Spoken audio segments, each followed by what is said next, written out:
sinaing na tulingan ay isa sa pinakasikat na delicacy ng Batangas. Ginawa ito gamit ang bullet tuna, isang uri ng isda sa tubig alat na matatagpuan sa mga baybaying bayan sa Batangas.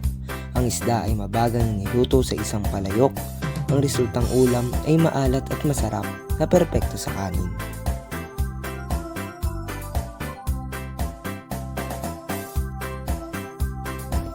Ang Batangas Lomi ay isa sa pinakasikat na pagkaing Batangas na dapat mong subukan kahit isang beses.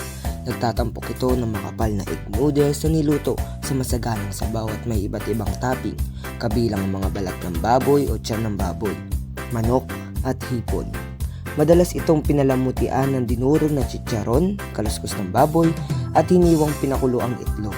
Gustong gusto ng mga Batanghenyo na kainin ito na inihain kasama ng sarsa ng toyo, kalamansi at sili.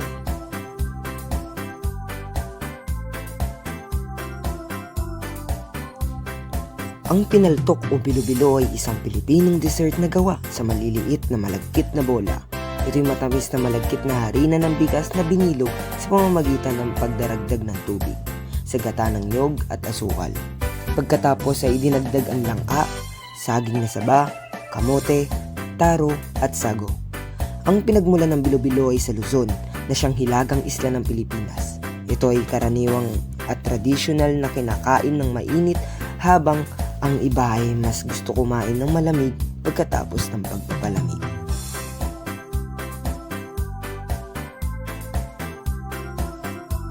Ang sumang magkayakap ay isang malagkit na bigas na may gata ng nyog na nakabalot sa dahon ng saging pagkatapos ay pinasingaw para maluto. Ganyan ang suman sa pangkalahatan. Ang sikat na delicacy na ito mula sa Tanawan City, Batangas ay nakuha ang pangalang sumang magkayakap dahil dalawang suman ang nagtali. Ang yakap ay isang salitang Tagalog na isinasalin na hug sa Ingles. Inihahain ito kasama ng syrup na gawa sa tinunaw na asukal.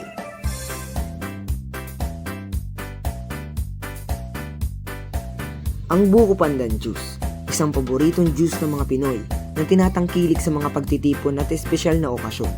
Ang kalagahan nito sa kultura at mga benebisyong pangkalusugan ay ginagawa itong isang nakakapreskong inumin ng mga Pilipino.